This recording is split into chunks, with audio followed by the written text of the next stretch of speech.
37 navires bloqués au large de l'Iran pendant 16 jours, pas un seul qui bouge. Et voilà la partie étrange. Il n'y a pas de tempête, pas de panne mécanique et pas de blocus formel. Alors qu'est-ce qui les retient là? La réponse réécrit tout ce que nous pensions savoir sur la façon dont les sanctions modernes fonctionnent vraiment. Reste avec moi parce qu'une fois que tu vois ça, tu ne peux pas l'oublier. Maintenant, voici ce que nous allons découvrir ensemble.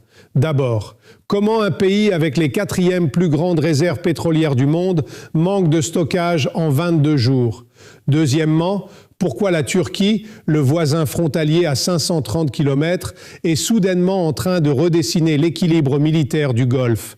Et troisièmement, pourquoi les anciennes routes commerciales, celles que tout le monde pensait impossibles, sont maintenant en train de contourner complètement le détroit d'Ormuz. Nous allons répondre à ces 3 questions. Mais pour comprendre l'une d'elles, tu dois saisir une chose précise sur la façon dont la Turquie a construit son influence. Et ce n'est pas ce que la plupart des analystes te disent. Le détroit d'Ormuz, c'est le goulot d'étranglement par lequel passent 20 millions de barils de pétrole par jour. Pendant des décennies, l'Iran a utilisé ce détroit comme son arme ultime de chantage. Ferme-le et tu paralyses l'économie mondiale. C'est simple, c'est brutal et pendant 40 ans, ça a marché. Mais en février 2026, l'Iran a franchi une ligne. Ils ont fermé le détroit, complètement. Et là, quelque chose d'extraordinaire s'est produit. Au lieu de paniquer, les pays du Golfe ont regardé la Turquie. Et la Turquie a dit « Non, nous avons une meilleure idée ». Voici ce qui change tout. La Turquie ne construit pas juste des routes. Elle construit un écosystème complet. Des systèmes de défense aérienne, des drones de combat, des armes laser, des pipelines, des corridors ferroviaires.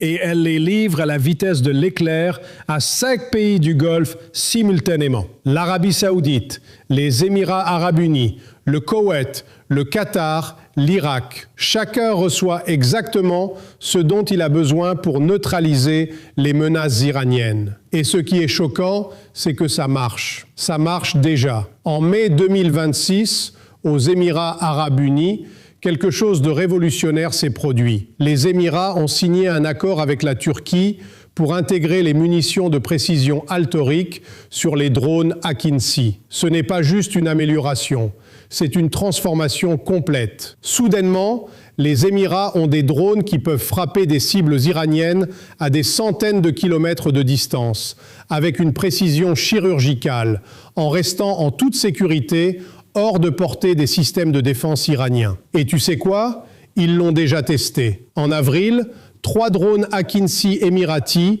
ont pénétré l'espace aérien iranien. 3 attaques successives. Sur l'île de Keshm, sur l'île de Lavan, des cibles militaires stratégiques. L'Iran a porté plainte aux Nations Unies. Les Émirats ont gardé le silence. Pas de déni, pas de confirmation. Juste, nous nous réservons le droit à l'autodéfense. Maintenant, comprends-tu pourquoi c'est si important? Parce que ça signifie que la menace iranienne, ces essaims de drones bon marché, ces missiles de croisière, n'est plus invincible. Elle peut être arrêtée, elle peut être détruite. Et les pays du Golfe le savent maintenant.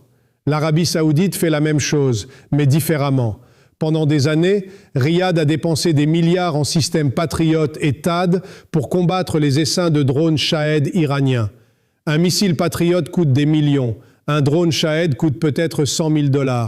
L'Iran en envoie des milliers. Les mathématiques sont simples. Riyad perd. Mais maintenant, Riyad a signé un contrat pour le système Korkut d'Aselsan. Ce système verrouille sa cible en millisecondes.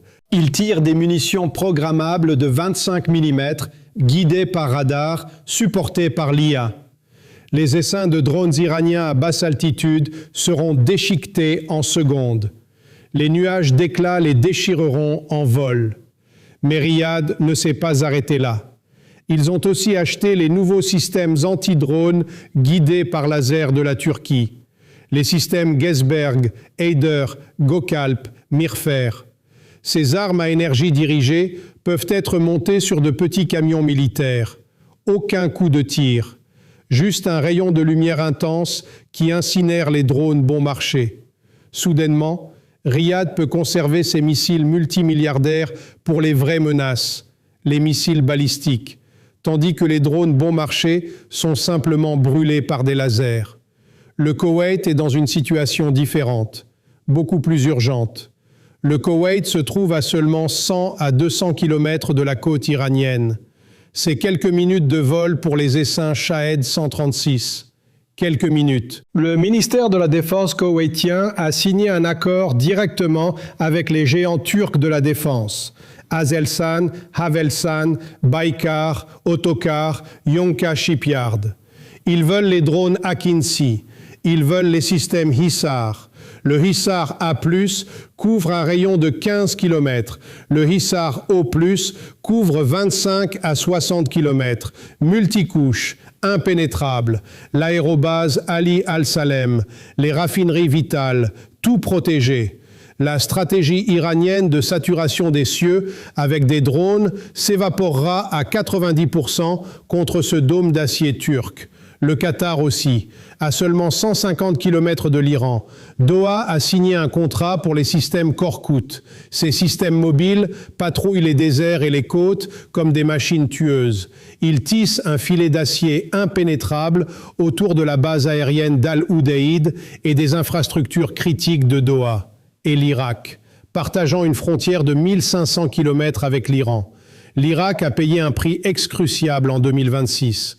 Les milices soutenues par l'Iran saturaient les cieux de Bagdad avec des drones. Mais maintenant, Bagdad a acheté exactement 20 systèmes de défense aérienne turcs, principalement des véhicules Korkut. Ces 20 systèmes formidables protégeront les champs pétrolifères de Kirkouk et Bassora, les missions diplomatiques, l'aéroport d'Erbil. Les drones primitifs mais meurtriers lancés par les milices iraniennes exploseront en vol en quelques secondes.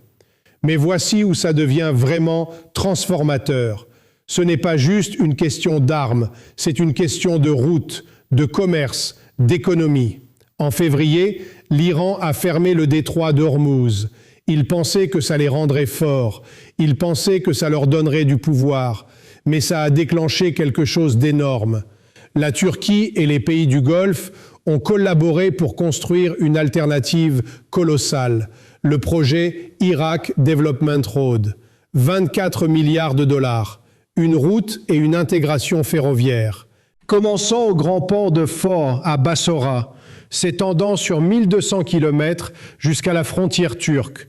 Ce projet monumental a atteint une vitesse opérationnelle incroyable en 2026, avec un soutien financier et logistique massif du Qatar et des Émirats arabes unis.